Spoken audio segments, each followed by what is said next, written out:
Vamos conversar um pouquinho sobre democracia e políticas públicas. Afinal de contas, o que é uma política pública, não é?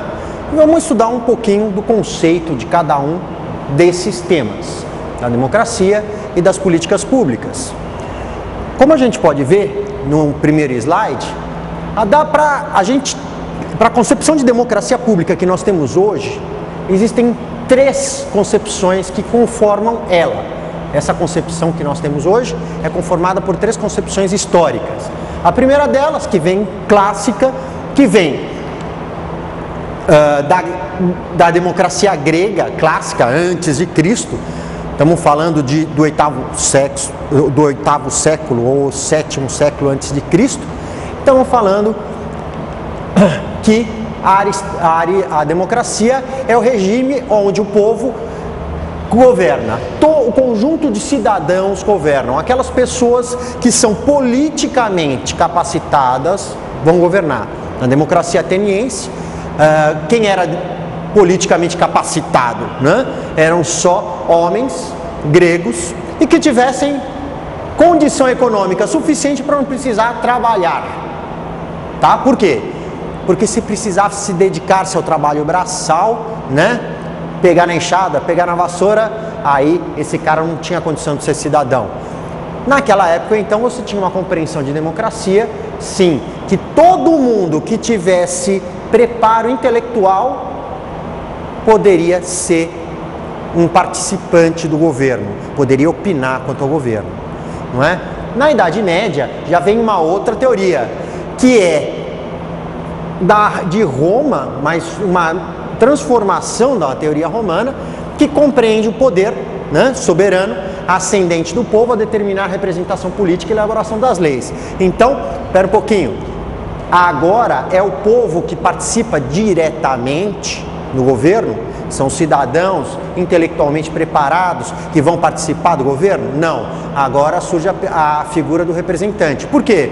Porque as cidades não são mais aqueles núcleos pequenos que eram na época clássica. Agora as cidades assumem grandes proporções e não dá para reunir todo mundo numa praça e falar, vamos decidir as questões políticas.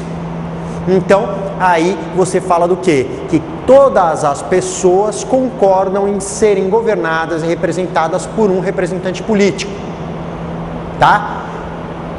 É isso que acontece de fato? É. Por quê? Porque se nós aceitamos que uma pessoa deu comando e cumprimos com aquele comando, nós estamos aceitando que ela represente a nossa vontade. Se a gente faz o que ela manda, a gente deixa de fazer o que a gente quer, a gente faz o que ela mandou. Então, a gente está aceitando aquela representação, aquele cara, para exercer um poder que originariamente era nosso, de decidir na nossa vida o que nós fazemos. Não, agora quem decide é ele. Não é isso? Então é aquele nosso representante. Essa é uma teoria medieval que vem de Roma e que já vai nomear os representantes do povo para quê?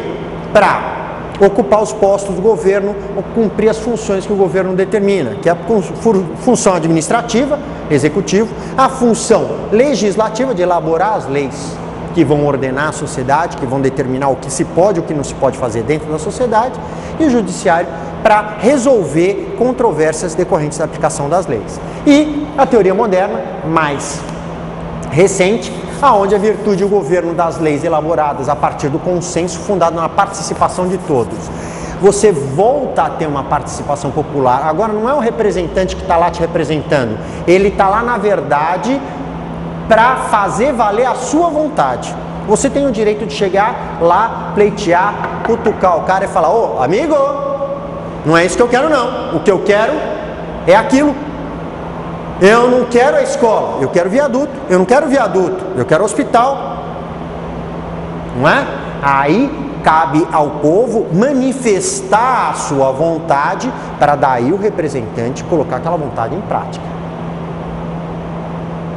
Ok? Então a participação da sociedade, do povo, no processo político é fundamental. É fundamental. Dentro da concepção atual. Não é? Próximo slide, por favor. Então, os cargos públicos de autoridade política, dirigente, o executivo, ou legislativo devem ser ocupados por pessoas eleitas pelo povo. Somos nós quem escolhemos quem é que vai nos representar. Por quê? Para a gente saber quem é que a gente vai pressionar. Amigo, eu quero o hospital, eu não quero viaduto.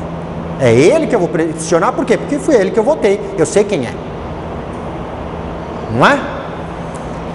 O legislativo tem a maior importância por ser quem elaborará as leis que governarão a todos. Um fundamento básico elementar da democracia é que é um governo de leis. Não tem ninguém que está acima das leis. Todo mundo, governantes e governados, estão subordinados às leis. Não é? Então, quem é que ocupa uma posição mais importante? Quem elabora as leis. Quem deve ser mais fiscalizado pelo povo, principalmente também quem elabora as leis. Por quê? Porque é o cara que pode fazer uma lei que beneficia ele e deixa o povo pagar a conta. Certo ou errado? Essa experiência alguém aí já ouviu falar? Não. De deputado aumentando seu salário? Já ouviram falar? Sim ou não? Então, por favor, vamos participar, tá? Já somos poucos, então vamos chegar mais perto e vamos bater papo. Vamos conversar, vamos ver qual é que é essa, não é? Então, o voto, claro, para que possa se chegar nesse ponto de você saber quem é que está te representando e quem é que deve fazer valer a tua vontade, não a vontade dele, o voto deve ser universal. Todo mundo deve poder votar, todo mundo que tem capacidade para votar. O que é capacidade? Capacidade civil. No caso, hoje, no Brasil, 18 anos. Tem 18 anos, você já pode votar. Ah, com 16 o voto é facultativo? É facultativo com 16 para você ir aprendendo a votar já desde os 16, para nos 18 poder fazer um servicinho melhor, mais bem feito. Senão você corre o risco de votar no analfabeto. Já pensou que horror? Né? Quem faria isso nos dias de hoje? Conheço alguns. Voto livre significa que o voto pode ser exercido de forma livre por todos, sem qualquer tipo de pressão. Você não está sujeito à influência, papai quer que você vote no político X, o patrão quer que você vote no político Y, o teu marido, a tua esposa está querendo que você vote nesse ou naquele. Não. Você vota em quem você quiser, é livre, é por isso que você fica fechadinho na cabine. Lá dentro não tem ninguém dando pitaco sobre em quem você vai votar. Certo ou errado? É para isso, para garantir a liberdade do voto. E para garantir a liberdade do voto, como eu disse, ele deve ser secreto. Secreto, só você vai saber em quem você está votando. Se você quiser sair dali falando que votou no outro, pode. Por quê? Porque só você sabe em quem você votou, porque no momento do voto, você está sozinho dentro da urna, né? Dentro da cabine, onde está a urna eleitoral. Muito bem. É paritário, significa que o voto de todo mundo vale o mesmo. O voto de uma mulher vale o mesmo que um homem, um voto num governante vale o mesmo que de um governado. Não é? E sem qualquer distinção ou pressão, que tenha a ver com a igualdade, com a paridade dos votos e com a liberdade. Próximo slide, por favor. Então, as regras, as leis que vão ser elaboradas, elas são formais. Por que eu digo que elas são formais? Essas são regras formais que definem como realizar decisões políticas, não quais as decisões políticas. Pessoal, vocês escolheram seus representantes, eles vão lá elaborar as leis. Muito bem, vocês continuam fiscalizando ele na hora que ele elabora a lei? Se continuar fiscalizando na hora que ele elabora a lei, que legal, você tem mais garantias de que a lei esteja de acordo com a sua vontade. Se você parou de fiscalizar quando votou, a lei não vai estar de acordo com a tua vontade, vai estar de acordo com a vontade dele. Certo ou errado? Então, se você continua fiscalizando quando ele está elaborando a lei, muito que bom. Agora, a lei está escrita num pedaço de papel. Se ela não for cumprida, vale alguma coisa? Vale ou não vale? Pois é. Então, para que a lei possa ser cumprida e possa se viabilizar em política pública, em qual é a decisão que vai ser colocada em prática na sociedade, você tem que continuar fiscalizando. Antes disso, estabelecer o modo como vai ser feita a decisão, que parâmetros ela tem que ter, é muito bonito, mas uma coisa é decidir, outra coisa é colocar em prática. Certo ou errado? Certo ou errado? Certo, não é isso? Então, e daí a necessidade de participação popular, para determinar qual é o conteúdo das leis e qual é a prática que vai se fazer delas, não é? Ainda mais para fiscalizar se tais leis serão cumpridas. De outra forma, o governo não será das leis, nem popular, mas de uma elite política. Pessoal, houve época, na época da Revolução Francesa, que se dizia que político não podia receber salário. Que quem exercesse política fazia isso porque tem gosto pela política, porque tem prazer de exercer política e não para se enriquecer. Não é? Hoje nós temos políticos profissionais, exatamente para garantir que eles estejam lá estritamente para fazer a política que é de interesse social, do povo, vontade do povo. Mas sozinho ele não faz isso, ele depende do povo participando, cobrando, pressionando e exigindo, fiscalizando. Certo? Então, próximo slide, por favor. Aí, será que se o povo não participa, vai rolar uma democracia? Ou vai haver uma decisão restrita a quem quer ter interesse sobre aquilo dentro daquela elite política, daquela elite governamental? Essa charge está aí, né, bem clara em dizer que a vontade do povo vai ser adivinhada pelo político, ou o povo tem que ir lá e cutucar ele e falar: ó, eu quero isso, eu quero hospital, eu não quero viaduto. Não é? Daí chega lá uma mesa com 5 pessoas, uma secretária com a pranchetinha na mão falando: ó, tem um tal de povo aí fora que quer participar da reforma política. A quantidade que está do outro lado da porta. Reforma política é aquela uma que a gente está falando em fazer no Brasil faz pelo menos uns 15 anos. Não é? Próximo slide, por favor. Então, e política pública? O que é política pública? Quando você fala em política pública, você está falando o quê? Que o socialismo, Marx, Karl Marx, aqueles caras lá, eles falavam o quê, basicamente? Que tem uma parcela da população, uma grande parcela da população, que não são os burgueses, são os proletariados, é a grande maioria, é a massa do povo, que esses caras, eles não estão emancipados. Por quê? Porque eles não têm uma condição de vida digna. Eles não têm um salário que preste. Mas também eles são analfabetos, então tem que educar esses caras. Mas também eles são os mortos de fome, então você tem que alimentar esses caras. Mas eles são um monte de doentes, então você tem que tratar da doença dessas pessoas. Por quê? Pessoal, é uma concepção muito simples. Vamos supor, estamos todos aqui convivendo nas nossas vidas. Me diz uma coisa, se tem uma pessoa aqui, dentre todos nós, que passa fome, a vida de todo mundo vai ser tranquila? Ou você corre o risco do seu lanchinho ser roubado por aquela pessoa que passa fome? Hein? A vida tranquila não vai ser mais, né? E se você aumenta a proporção de pessoas que têm fome, vai chegar uma hora que ninguém mais tem lanchinho. Certo ou errado? Isso para falar só de comida. Para não falar de todo o resto que compõe a nossa vida e o nosso bem-estar. Moradia, saúde, educação e tudo mais. Não é? Então o socialista vai dizer o quê? Essa massa de proletariado, esses caras estão sendo explorados pelos burgueses. Quem tem que cuidar deles para os burgueses parar de explorar? O Estado. É o Estado que tem que chegar e dar, se eles não têm saúde, hospital público para eles poderem se tratar. Se eles não têm educação para eles poderem estudar e ter colocações melhores e salários melhores. E com isso, ter uma emancipação, o quê? Econômica.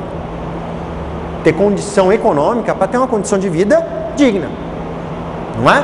Então, as políticas públicas, que é o quê? É a ação política voltada para quem? Para o grande público, para a grande massa, por isso que vem das ideologias socialistas, essa concepção, surgem com o socialismo enquanto ideologia conformadora do Estado do bem-estar social. Num Estado que vai atuar para cuidar da sociedade. O Estado não está ali para proporcionar só segurança, não. Ele está ali para proporcionar todas as condições necessárias para uma excelente qualidade de vida, para o bem comum, para o bem-estar de toda a sociedade. Não de uma parcela, não de uma minoria, não de uma maioria, mas de todo mundo. Não é? Institucionaliza nas constituições contemporâneas pelos direitos sociais, que cobram postura ativa do Estado para suas efetivações. Pessoal, direito social é uma coisa que aparece no século XX, no planeta Terra. Tá? O que é um direito social? É diferente do direito individual. Se eu chegar para o nosso amigo aqui e perguntar, você é livre? Ele vai dizer, sou livre, ou vai dizer, não sou livre. Se as aspirações dele, do que fazer, ele pode atender, ele pode realizar. Não é isso? É ou não é? Então, se é assim, liberdade é um direito que é individual. Você usufrui dele individualmente. Não é isso? Muito bem. Isso a gente pode falar num direito individual. Agora me diz uma coisa. Se não existe salário mínimo para ninguém, existe salário mínimo para você? Então esse é um direito que não é individual. Ou ele é de todo mundo, ou ele é social, ou ele não é de ninguém. Então, esses direitos sociais vêm com essa concepção de um Estado que tem que cuidar da sociedade carente, da sociedade mais carente, do proletariado, daquela grande parcela da população que depende de melhores condições do Estado observar para ter melhores condições de vida. Não é? E compõe um grupo de direitos que reportam-se às condições materiais. Materiais o quê? Mais básicas e essenciais de sobrevivência, para a gente ter uma condição de vida digna. Que é o quê? Emprego, saúde, previdência social. Se você fica doente, se você não tem mais condição de trabalhar, a previdência social vai garantir que você continue tendo uma condição digna de vida, não é? Salário digno, etc. E condições espirituais, aquilo que não é só que alimenta mais a matéria, o corpo, a pança, a barriga. Não, agora é o que alimenta também o espírito. Que espírito? O intelecto. Estamos falando de quê? Educação, consciência cidadã. Por quê? Essa consciência de cidadania é importante. Me diz uma coisa, gente. É importante ou não é?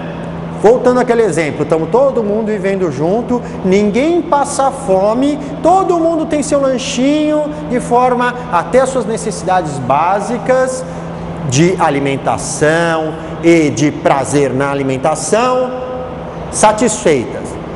Impede de ter um guloso entre nós que fica de olho na sua sobremesa? Impede ou não impede? Não impede? Então o cara tem que ter consciência cidadã, sabendo que ele tem a sobremesa dele, que ele tem que fazer bom uso dela, para que você possa fazer bom uso da tua também. Certo ou errado? Sim ou não? Consciência cidadã envolve a consciência do outro. É a outra pessoa que convive comigo em sociedade e que, se eu quero ter uma condição digna de vida, eu tenho que cuidar e cobrar essa condição digna de vida para mim e para todo mundo. Por quê? Que se só eu tenho, o outro vai acabar tirando a minha. Certo ou errado? Um exemplo que a gente tem hoje na sociedade, gente. Olha em volta no Brasil. O rico está mais preso ou mais solto que o pobre? Mais solto? Só quando ele pega o avião e o helicóptero. Até então ele está mais preso. É vidro fechado, carro blindado, ar-condicionado, grade em casa, heliporto para poder ir trabalhar. Ele não corre o risco de sair na rua. Por quê? Porque ele corre o risco de ser assaltado, porque ele corre o risco de ser sequestrado. Por quê? Porque ele tem determinadas coisas que todo mundo deseja, só que não é todo mundo que tem. Então, ele está correndo risco com o quê? Com a dor de cotovelo, com a tal da cobiça alheia. É isso que faz o bandido, é isso que faz o marginal. Se todo mundo tivesse, precisava matar, sequestrar, roubar? Claro que não. Não é? Muito bem. Então, cobram então que o Estado planeje, se comprometa e seja eficiente no uso dos recursos públicos, do din-din, do dinheiro, aquele monte de dinheiro que a gente dá para o governo como imposto, são os recursos públicos. Então, eles estão lá exatamente para essas tarefas. É pouco dinheiro ou é muito dinheiro, gente? É pouco ou é muito? Hein? É pouco ou é muito? É muito? Pois é, bota muito nisso. Vocês não têm nem dimensão de o quanto é muito. Vocês não têm ideia quanto é muito. Vocês sabem quanto é tirado, eventualmente, do salário de vocês, no imposto de renda, no INSS, no fundo de garantia por tempo de serviço. Ah, não é tributo, não, mas fica numa conta, paradinho ali, e alguém está usando, enquanto está parado. Não é?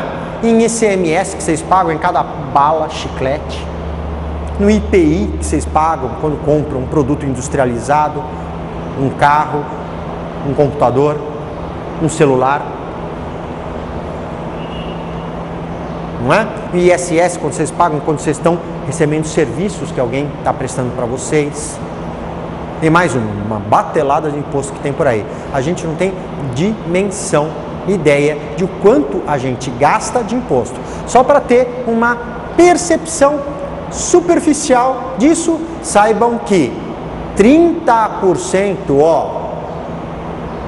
30% do que a gente ganha é tributo. Vai para o tributo, vai pagar tributo. 30% vai fazer com que numa semana de 7 dias, quantos dias a gente está trabalhando para o governo? Hein, pessoal?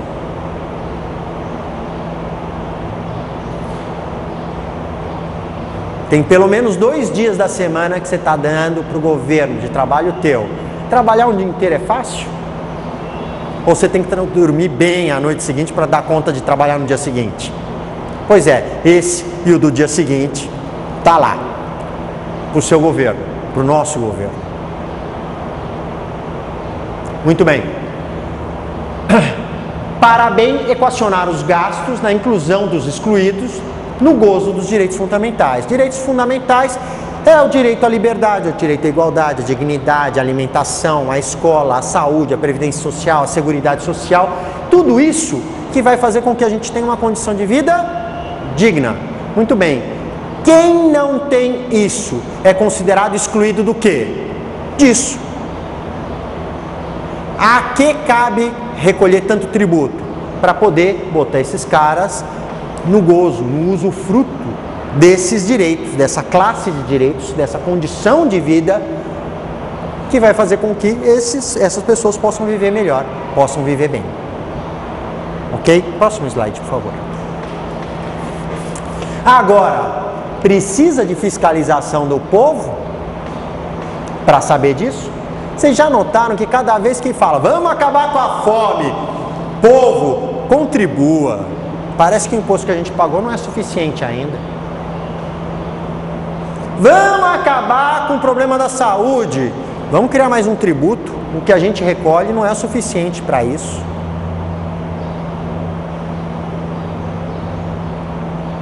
Não é estranho isso? Parece que é pouco dinheiro que a gente recolhe, né, gente? Aliás, desculpe, pouco dinheiro que a gente recolhe, né? Que vai embora, que acaba. Muito bem. A esmolinha para um doente. Pois não, um momentinho. Olha ela enfiando a mão no bolso de quem? De quem? Do rico? Da classe A, B ou C? Ou D ou E? O cara tá com o macacão e o capacete de operário. Quem é que paga mais imposto no Brasil? Hein? Pode ter certeza absoluta, quanto mais pobre, mais você vai pagar. Vamos supor que todo mundo aqui pagasse 10% do salário como imposto, não é? Me diz uma coisa, vai doer mais pagar 10% do salário numa pessoa que ganha 530, numa pessoa que ganha 5 mil ou numa pessoa que ganha 10 mil? Numa pessoa que ganha 10 mil, 10% são R$1.000. Nossa, quanto dinheiro! Mas sobra 9 mil para ela viver. Uma pessoa que ganha 530 reais, 10% são R$53, mas sobra R$477 para ela viver. Em quem vai doer mais? É claro que vai doer no mais pobre. Então é por isso que aí, nessa charge, o chargista coloca o então presidente da República, o presidente da República daquela época, não é? Enfiando a mão no bolso do operário. Por quê? Era a época que falava, não, quem tem fome tem pressa. Precisamos acabar com a fome no Brasil. Ótimo, legal, vamos acabar com a fome no Brasil. E quem é que vai pagar a conta? Nós. É a conta que a gente já paga nos tributos que a gente já recolhe? Não, tem que recolher um pouco mais. Faz uma baita de uma campanha, põe artista, põe tudo, para quê? Para contribuir com dinheiro, para contribuir com condições econômicas, para resolver o problema da fome. Próximo slide, por favor. Então, qual é o interesse daquele que tem consciência política em atuar em favor de quem não tem consciência política? Pessoal, vamos lá. Eu sou uma pessoa que sei que tem que interferir no governo. Mas se vocês não sabem e eu vou lá cutucar o governo sozinho, eu posso ter uma vantagem pessoal, não posso? E deixar vocês se ralar. Certo ou não? Sim ou não? Muito bem. Então se eu chego lá, bato no governo e não quero fazer isso, eu quero uma coisa que seja em benefício de todos nós. Mesmo assim, não fica mais fácil eu me corromper? O cara me comprar com o privilégio que ele dá pra mim? E fazer eu calar a boca? Sim ou não?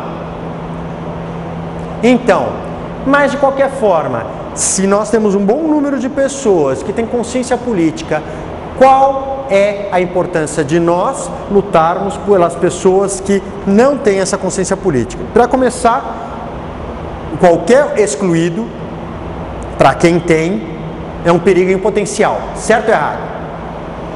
Qualquer excluído de um benefício, quando tem alguém que tem aquele benefício, um dia ele pode se revoltar e querer tirar do outro, certo ou errado? Então, olha a frase que eu acho emblemática de um cientista político, Bertolt Brecht, que fala o quê? O pior analfabeto é o analfabeto político. Ele não ouve, não fala, nem participa dos acontecimentos políticos. Ele não sabe que o custo de vida, o preço do feijão, do peixe, da farinha, do aluguel, do sapato e do remédio, e da educação, e do aluguel, e dos impostos, e de tudo que a gente paga, dependem das decisões políticas. O analfabético político é tão burro que se orgulha e se estufa o peito, dizendo que odeia a política. Não sabe ele que de sua ignorância nasce a prostituta, o menor abandonado, o assaltante e o pior de todos os bandidos, que é o político vigarista, pilantra, o corrupto e o explorador das empresas nacionais e multinacionais. Pessoal, por que o político corrupto é o pior bandido, na visão do Bertolt Brecht? Uma coisa é eu ser um bandido que puxa um revólver e mata uma pessoa. Outra coisa é eu roubar um dinheiro público que mata dezenas de pessoas, centenas de pessoas, milhares de pessoas nas filas do SUS. Certo ou errado? Próximo slide, por favor. Então, a participação do povo é essencial. A distância ou não participação da ação política só depõe contra a vontade e interesses populares, tornando-se menos democracia. Quem preza democracia tem que fazer ela acontecer. Não é? É o que a gente vê nessa charge. 4 pessoas olhando um jornal. Uma criança catando lixo no canto. Outra pedindo esmola lá no fundo, para um cara que está fazendo sinal para o táxi. E no jornal, roubo, fraude, calote, corrupção em Rondônia, estelionato em Alagoas, fraude em Santa Catarina, extorsão no Oiapoque, é isso? Não estou conseguindo ver. Daqui, lê daqui. Brasília, corrupção, São Paulo. Daí eles perguntam, será que é isso que eles vivem chamando de integração nacional? É a única coisa que acontece no Brasil inteiro, a tal da corrupção. Não é?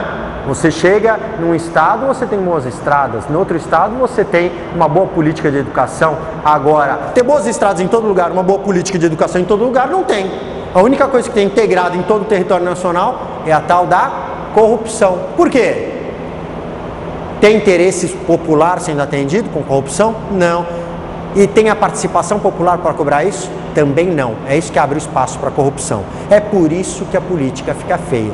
É por isso que a política fica suja. A política feia, a política suja, é a má política. É a ausência do povo na política democrática.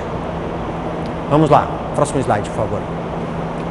A seguir, exemplos de realizações políticas do povo brasileiro quando conjugado por ideais. Pessoal, René está falando balela. Esse negócio de povo se unir, fiscalizar, é palhaçada. Isso é coisa de inglês, é coisa de francês, é coisa de grego, é coisa de espanhol.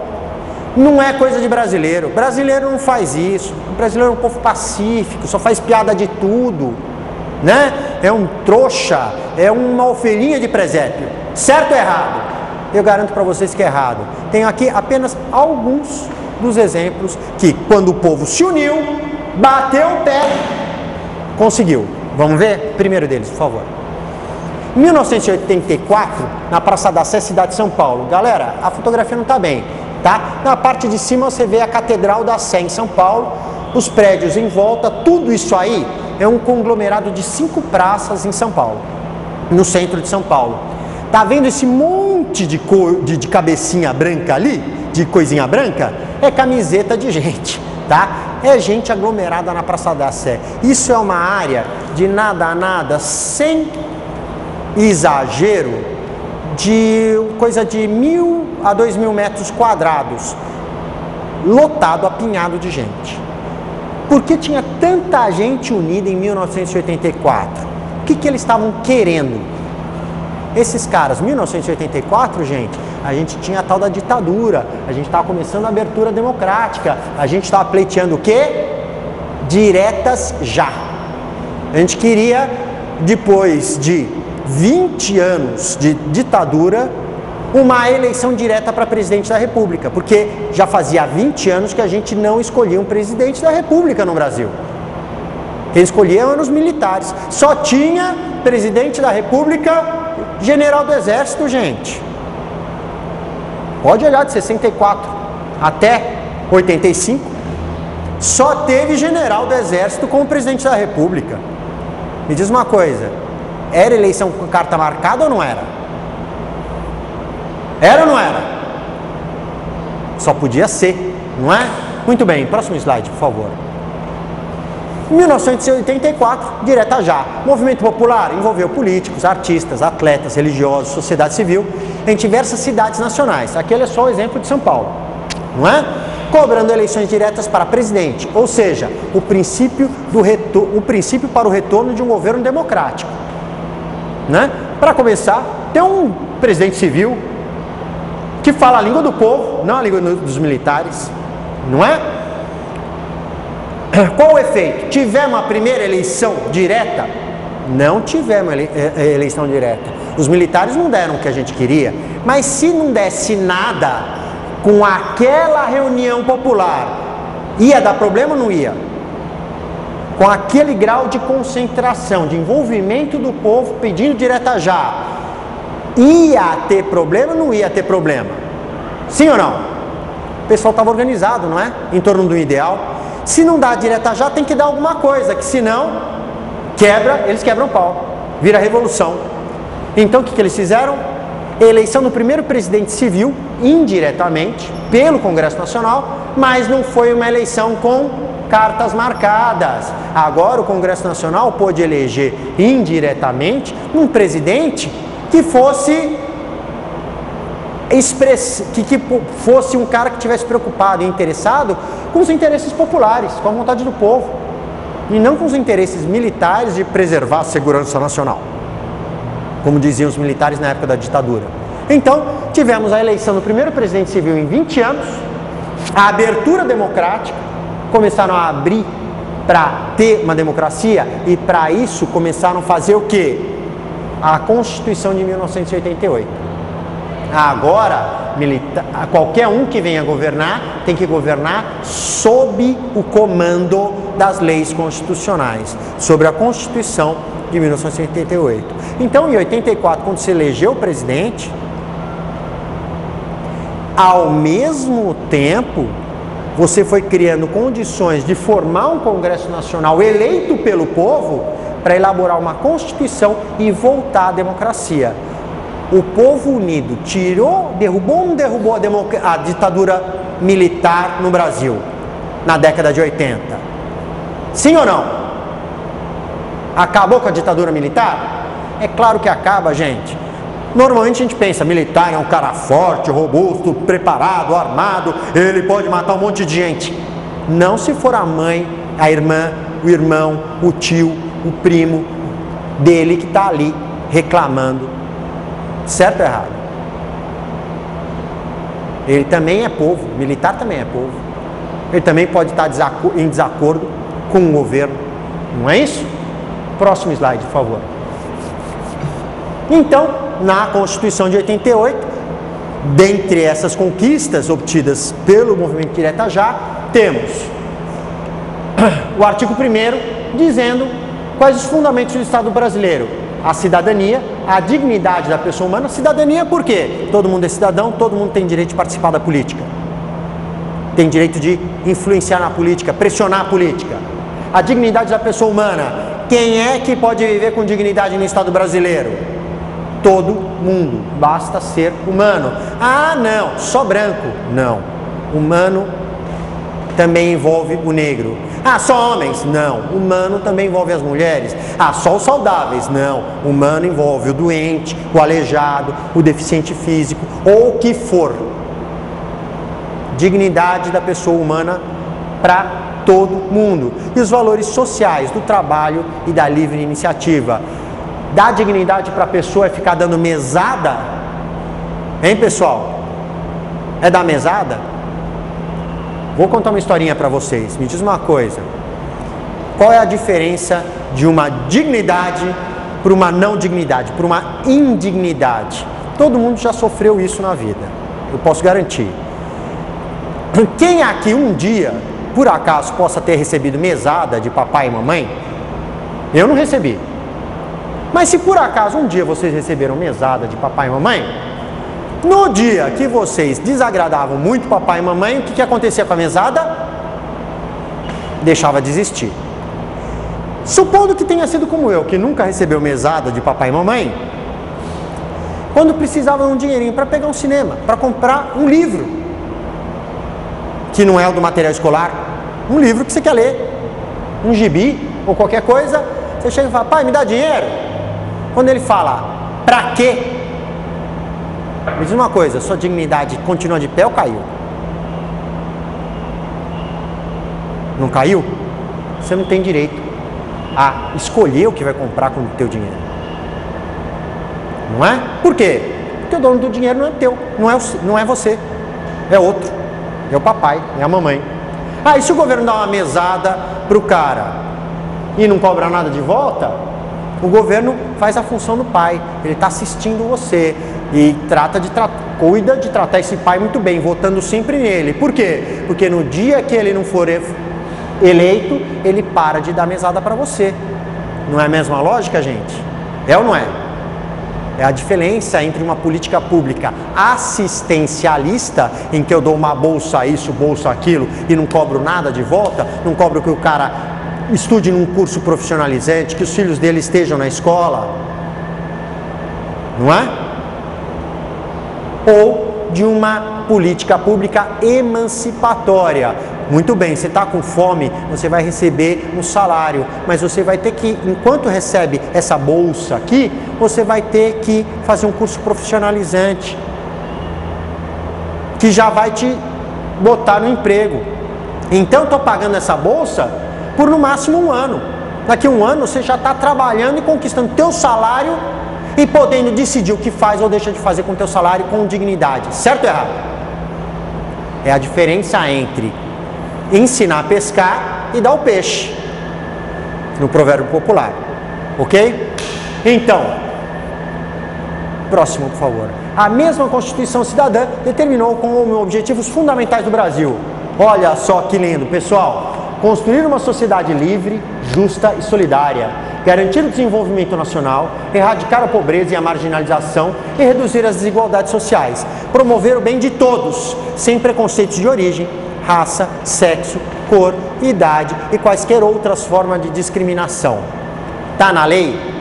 Tá. Tá escrito no papel. Não aconteceu ainda por quê?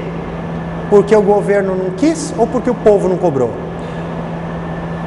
Porque querer, o governo nunca vai querer se o povo não cobrar.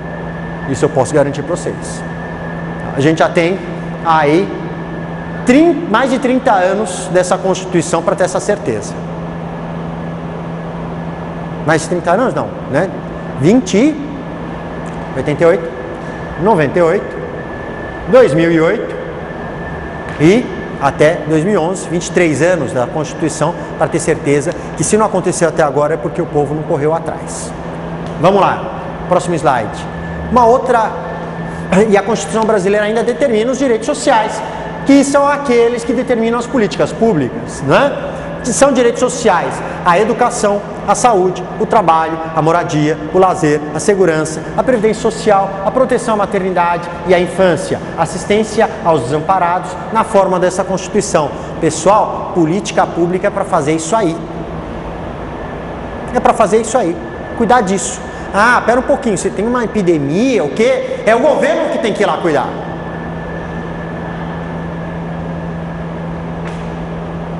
Ah, você tem um problema de analfabetismo? É o governo que tem que ir lá botar uma escola, botar professor e incentivar a meninada a ir para a escola. E fazer a meninada ir para a escola.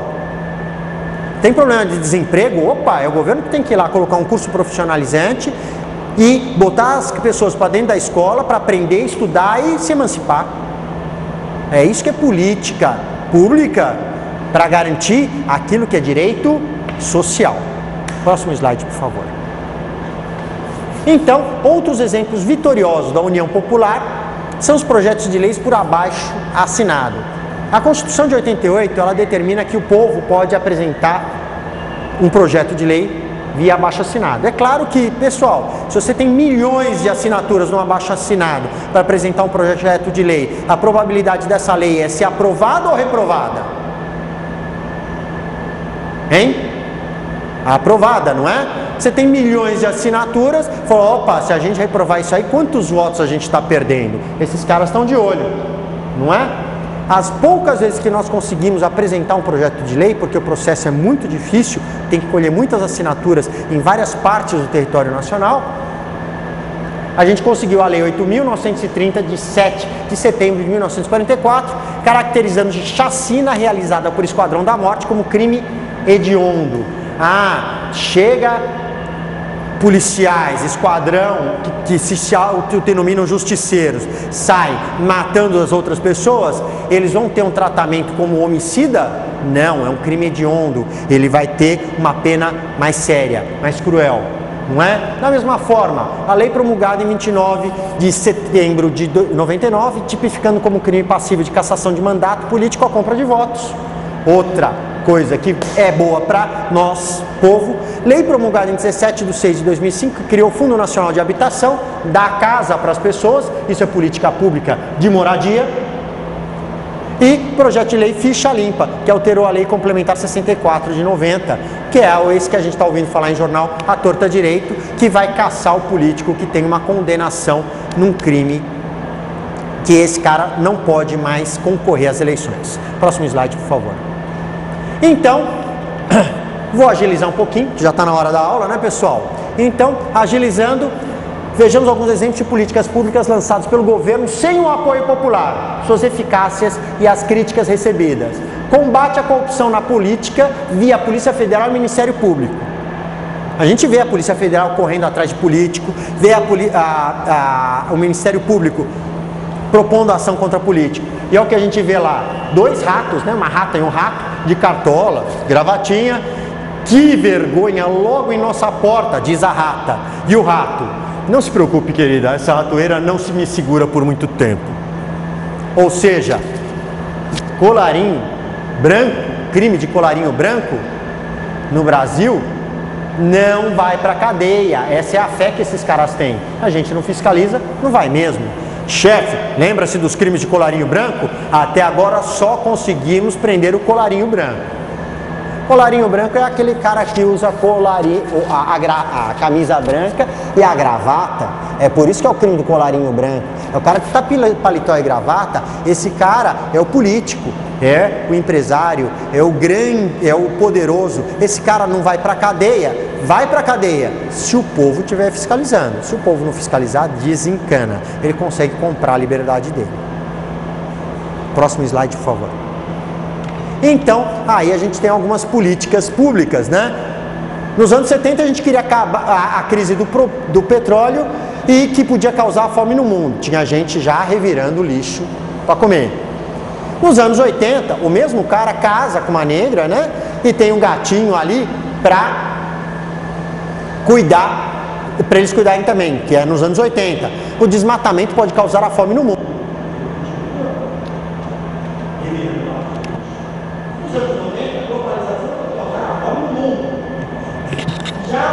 Tem uma família, agora é ele e depois o machinho pegando de fome lá. E continua revirando lixo para poder comer. E hoje, biodiesel pode causar a fome no mundo. Está lá, aumenta o autódromo e mais criancinhas, as criancinhas cresceram, ele já está estendido no chão, encharcado, sei lá. E quem está revirando lixo já são agora as crianças. Existe política pública verdadeiramente estabelecida para acabar com a fome no Brasil?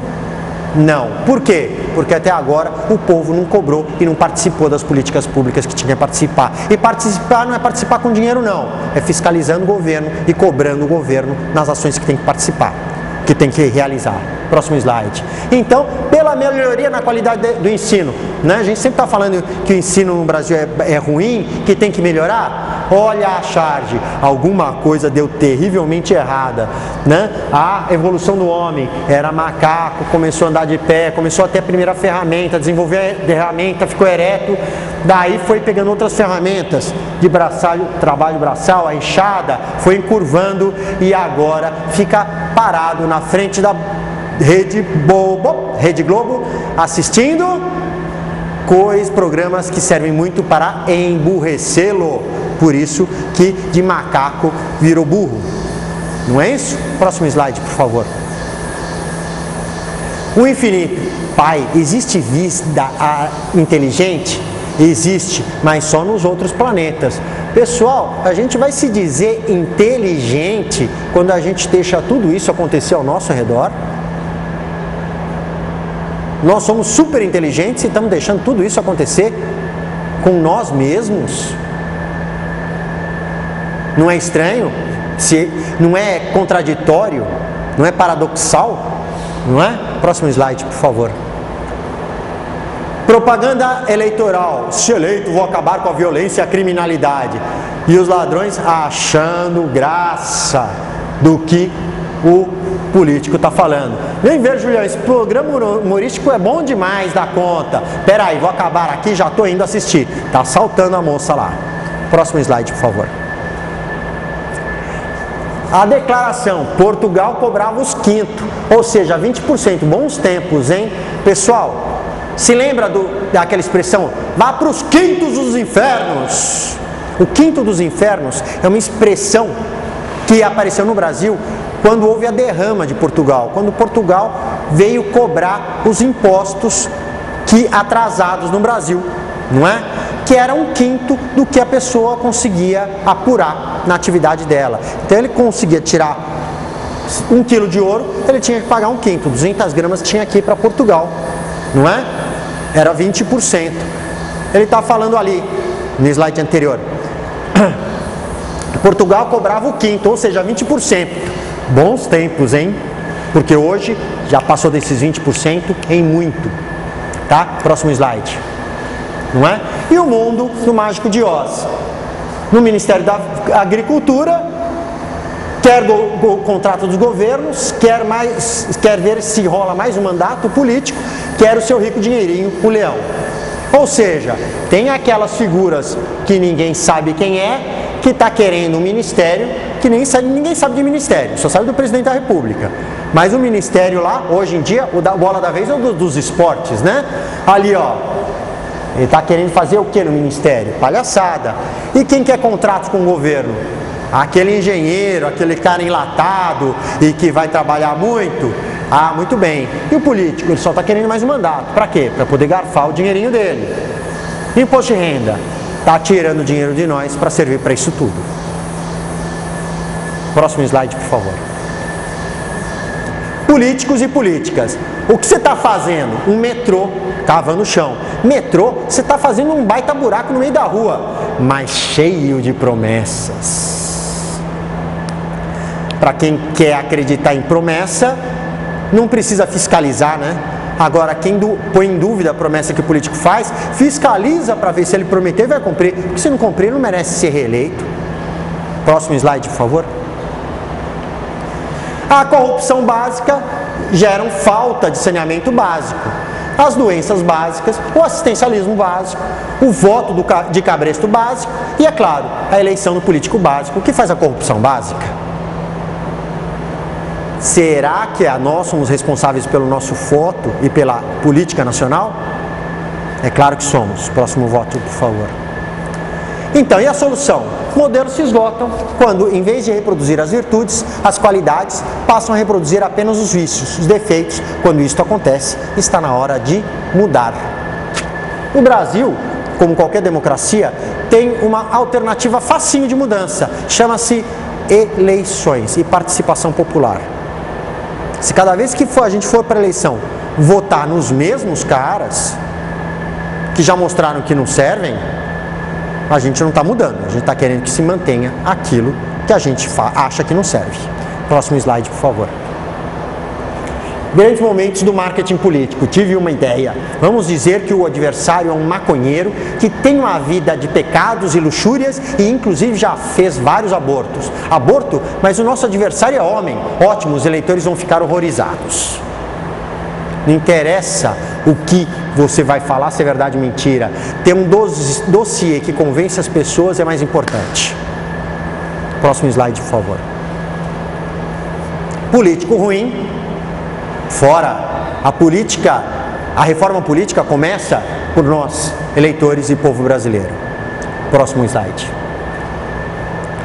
Mas se fosse suficiente, se só isso fosse suficiente, passaríamos por tudo isso? Se só eleger o nosso primeiro presidente já resolvesse o problema, a gente precisava do impeachment do Collor? Hein, pessoal? Se deixar de fiscalizar o nosso político, a gente podia deixar ele trabalhar à vontade? E aí? E o Collor foi nosso primeiro presidente eleito pelo povo. Fomos nós que fomos tirar ele de lá, né? Com o impeachment, uma outra realização do povo brasileiro quando se une em pró de um objetivo, de um ideal. Próximo slide, por favor. Democracia significa muito mais que eleição. Significa solidariedade social, comprometimento com a coisa pública, com os interesses sociais, não a violência, não a corrupção, sim a tolerância. Consciência política crítica e ativa. Crítica de criticar o que o político faz e ativa para ir lá e cobrar uma postura diferente, cobrar a retirada daquele cara que é corrupto. fiscalização e cobrança do atendimento dos interesses populares pelos homens e mulheres que ocupam os cargos públicos. Próximo slide, por favor. Ou tem alguém que quer viver a vida que os outros lhe escolheram? Tem alguém aqui que quer viver a vida que os outros escolheram para ele? Ou cada um quer ser maior, vacinado e dono da sua vida? Hein, pessoal? Quer ser maior, vacinado e dono da sua vida? Então, nossas consciências e ações em conjunto é que constroem o pequeno e o grande mundo em que vivemos. Sozinho ninguém muda nada. Em conjunto com outras pessoas, conjugando esforços, você começa a mudar o que você quiser mudar. Próximo slide, por favor. Democracia e políticas públicas só com a participação consciente e voluntária do povo. Daí porque o espaço público deve ser construído a partir da sociedade civil a discutir, dissentir, discordar, conciliar, manifestar, cobrar, protestar e reivindicar. A jovem democracia brasileira começa a dar seus passos. Vamos fortalecer essa caminhada. Pessoal, democracia ou todo mundo faz, ou todo mundo deve fazer. Agora, se alguém está isento, está dispensado de participar da democracia, ela é menos democracia. Essa caminhada fica mais fraca. Próximo slide, por favor. Para finalizar, uma frase de um político, um grande brasileiro, Rui Barbosa. Antes de político, me prezo eu de ser cristão. Não sei odiar os homens, por mais que deles me desiluda. O mal é inexorável pela consciência de ser caduco.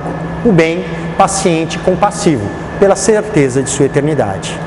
Quando a gente vê um anúncio no jornal e vê coisas que nos horrorizam, pessoal, é o mal inexorável pela consciência de ser caduco. O mal acaba, o bem não acaba nunca.